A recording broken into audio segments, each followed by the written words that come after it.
avec Youssef Sif, celle-là elle est belle, hein, une magnifique victoire à 10 contre 11.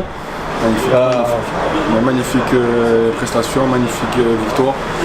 Voilà, comme je disais aux joueurs avant le coup d'envoi, c'est le moment de montrer de quoi c'est capable. Aujourd'hui, est-ce qu'on est une équipe capable de rivaliser pour jouer un maintien ou est-ce qu'on est une équipe pour finir en haut? Voilà, donc c'était à eux de montrer et j'attendais une réaction par rapport à ce qui s'est passé, par rapport à Ardiv. Par rapport à Ardiv. Donc on a fait un non-match. C'était l'occasion rêvée de montrer qu'on était capable de réagir et qu'on était une vraie équipe. Là aujourd'hui en fin de match, je leur dis voilà, aujourd'hui j'ai pas vu une équipe, j'ai pas vu des joueurs. Au-delà des joueurs, tout le monde. J'ai vu des hommes. Faire un match comme ça, aussi discipliné, aussi rigoureux, aussi solidaire et même juste techniquement, c'est même impressionnant. Alors moi j'ai côtoyé au quotidien, là j'étais même surpris par moment. Moi ce qui me plaît dans cette équipe c'est que finalement ça tourne pas mal et puis à chaque fois le gars qui joue à la place de l'autre et ça se voit pas. Je pense à ton défenseur de Arles, Chachou. Bon, il n'était pas là, c'est un bon joueur, mais il est superbement remplacé par Ronchetti qui fait des super matchs. Bon, Fall, on le présente peu, etc. Mais on peut les citer tous comme ça. Chaque fois, tu en as un qui part. Là, tu as Dim qui fait une bonne rentrée. Aujourd'hui, c'est quoi qui fait ça? En fait, si notre discours aujourd'hui, c'est d'intégrer ceux qui redescendent, d'accord, et de préparer les autres à jouer. Donc on essaie de trouver cet équilibre-là entre ceux qui sont au quotidien avec moi et ceux qui redescendent. C'est pas évident, ça a été difficile à Ardiv, parce que comme je le disais, aujourd'hui on a une ossature et des joueurs qui redescendent, d'accord, et je voulais qu'ils intègrent le fait que ce sont des joueurs de DH qui sont amenés à jouer en CFA cette année, en National 2, et pas l'inverse. Au moins tu es dans un état d'esprit où tu sais que tu as une saison à faire en réserve et que tu as l'opportunité de faire des matchs en premier. Et si on intègre ça, on va venir plus volontiers. Et pour mes joueurs, moi, ça fait 2 mois qu'on leur dit c'est les meilleurs, ça joue bien et tout ça. Et au final, inconsciemment, ils se sont relâchés. Et là, cette semaine, on a eu des discussions, des entretiens individuels, des discussions collectives pour qu'ils prennent conscience qu'on n'est pas arrivé là par hasard et que si on veut y rester, il faut continuer à travailler.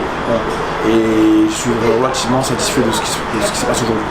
Et juste un mot carrément aussi sur le match, quelle santé dans le milieu de terrain, ça c'est pas tu t'avais pas contenté de maintenir le score, de rester dans des 40 mètres, vous pressiez haut, bon vous avez eu des phases de difficulté, c'est le leader, ils sont techniques, ils sont physiques, mais c'était un Sporting qui allait quand même toujours de l'avant, et puis qui a réussi à tenir physiquement à 10 contre 11, on n'avait pas le choix, on n'avait pas le choix, parce que si on reculait, voilà, on allait subir et on n'aurait pas tenu.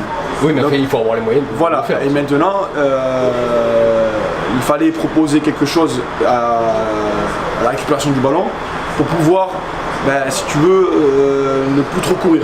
Sinon, j'ai bien aimé ces phases de pressing où c'était à chaque fois intelligent, ça se faisait jamais seul, tu as toujours à 2 ou 3 et vous pouviez récupérer le ballon dans les 20, 30, 40 mètres adverses. Voilà. Après, aujourd'hui, le joueur qui nous a fait la différence, peut-être qu'on n'a pas trop vu au niveau technique, mais c'est au niveau athlétique et mental, c'est Enzo Polano.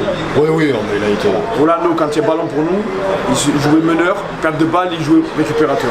Donc en fait, il a joué pour 2 au niveau physique. Mais le 6 était son alter ego, il s'est beaucoup dépassé aussi. Après Marc, c'est un cadre. Plus ratisseur, mais quelle santé quoi. Mais enfin, je veux pas ressortir parce que comme tu as dit, c'est vraiment un collectif. De toute façon, quand on gagne le leader et puis à 10 contre 11, c'est que forcément. Il y a un potentiel énorme. Moi je suis satisfait pourquoi. Au-delà de la victoire, au-delà du classement, c'est qu'on a un projet formation et aujourd'hui, je voulais qu'on le mette en avant, qu'on se rende compte qu'il y a un gros potentiel au club. Il y a un gros travail des éducateurs, parce que je suis pas seul à travailler en réserve, j'ai un staff complet, j'ai Rachel Brazil qui est adjoint, qui s'occupe des carrières de but, j'ai Jérôme qui est adjoint avec moi, tout ce qui est logistique et même au niveau relationnel avec les joueurs. Voilà, c'est un peu le collègue, mais en même temps, il les accompagne dans tous leurs besoins. Et ce staff-là, sans oublier Mohamed Achfi, sans oublier John Mendy, sont des mecs qui travaillent au quotidien, on est tous les jours au club. Donc aujourd'hui, c'est un travail d'un staff et en même temps, c'est un projet club avec comme moteur la formation. Rachid, tu peux venir? Ah, tiens, il est là. Ouais, mais Rachid, c'est timide, mais tu vas venir. Hein, Je parle pas. Tu parles pas? Ouais, mais parle pas. Ouais, toi tu parles beaucoup hors micro, mais de ça y est. C'est lui qui parle. C'est fini. C'est lui le. Non, mais y a rien. De toute façon, t'as pris ton pied aujourd'hui. C'était magnifique. Le scénario, il y avait le plaisir. Il y a le fond, il y a le forme.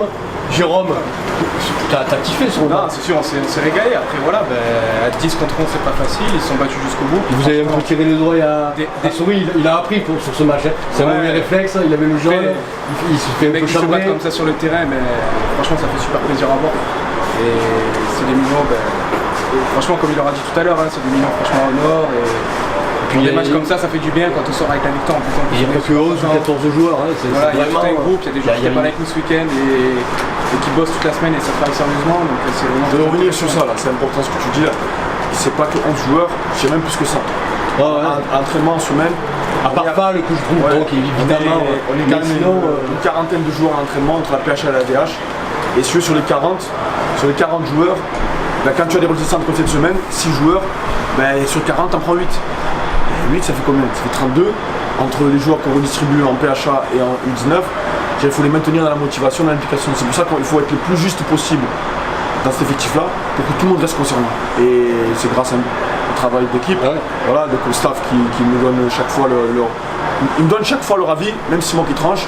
Et on est au quotidien en train de solliciter Jérôme pour savoir ce qu'il en pense, Rachid ce qu'il en pense. Et Momo on travaille pas mal aussi. Voilà, donc on est un vrai staff et ce qui fait notre force. Moi je voulais juste un petit mot quand même sur les gardiens. S'il n'y a pas Andrani, il y a Philippe. S'il n'y a pas Philippe, il y a Andrani. Il y a 2 excellents gardiens là, carrément. Ça c'est important aussi.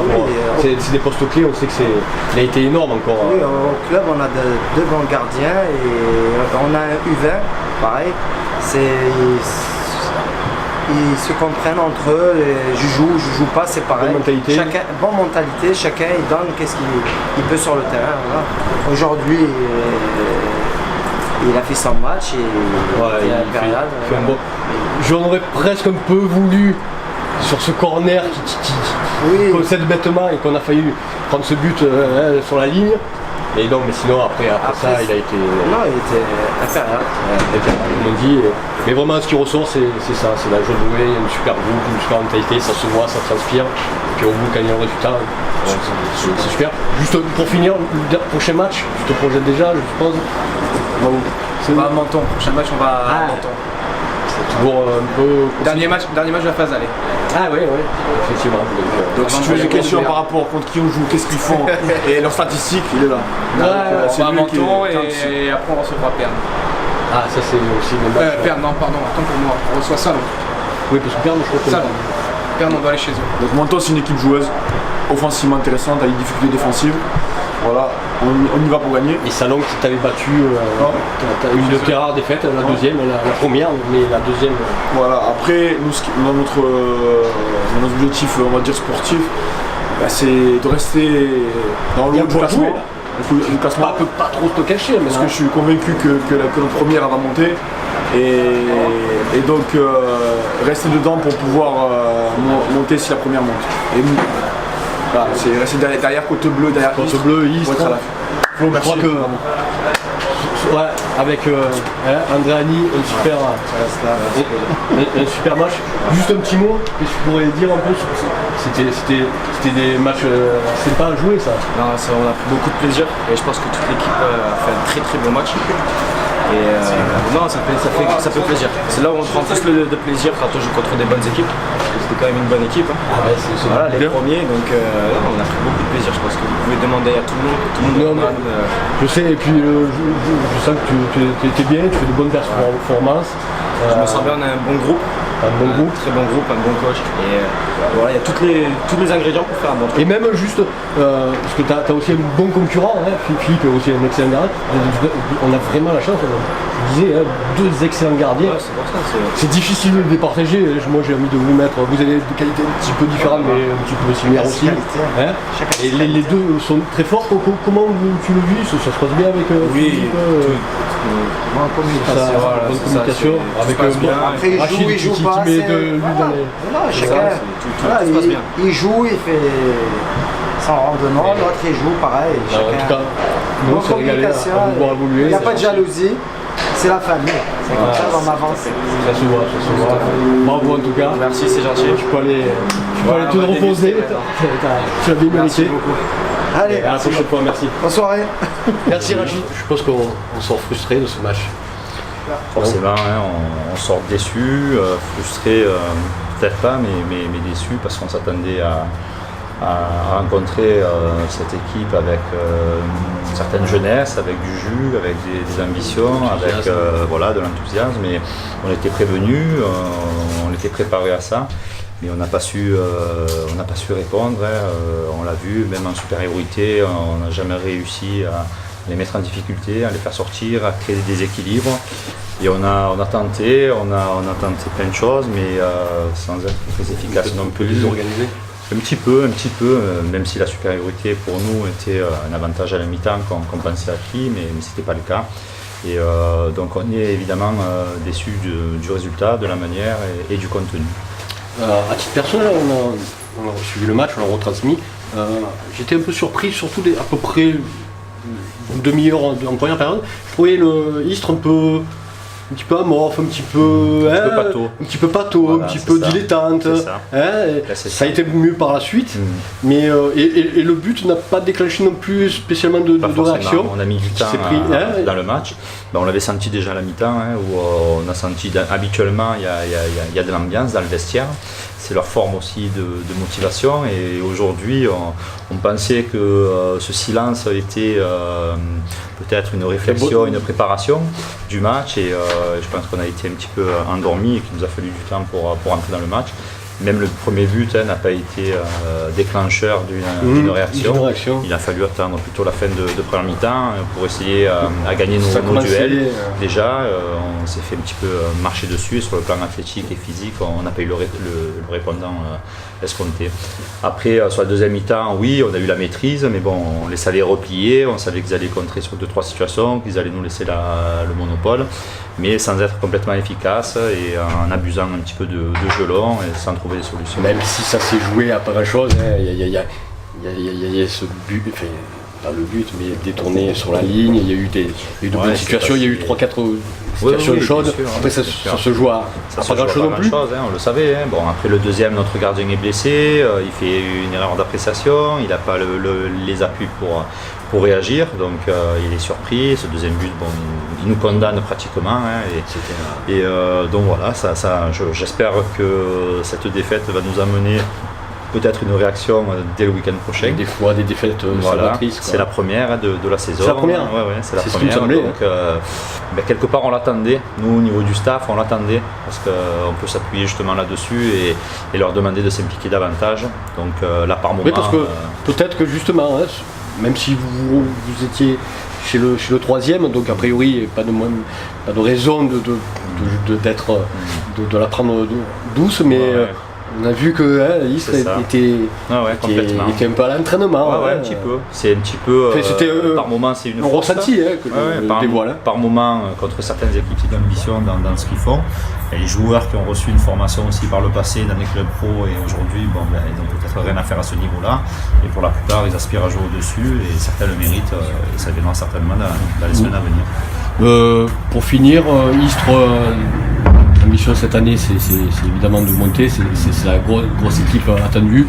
Vous êtes quand même, malgré tout, vous êtes présent au rendez-vous, vous êtes au rendez-vous de vos ambitions. La suite, c'est l'accession, il y a l'accession et rien d'autre. Il n'y a pas de secret. A priori, il y a combien d'adversaires? Il n'y en a qu'un qui peut vous empêcher, il n'y a que Côte-Bleue et Sporting qui peut. Voilà, peut-être Marignane qui est aussi qui est pas loin. Donc la Perne a perdu à domicile contre Côte-Bleue. Ça se resserre en tête à 3 équipes. Donc je pense qu'on va jouer cette fin de saison, deuxième partie à 3 équipes. Et le prochain match pour finir sur Marignane-Gignac. Ah justement. Ouais. Donc un match parfait pour se relancer. Il faut. Ben, écoute, bonne continuation. Voilà. Merci. Pour cet entretien. Et puis. Les gars, calmez-vous là.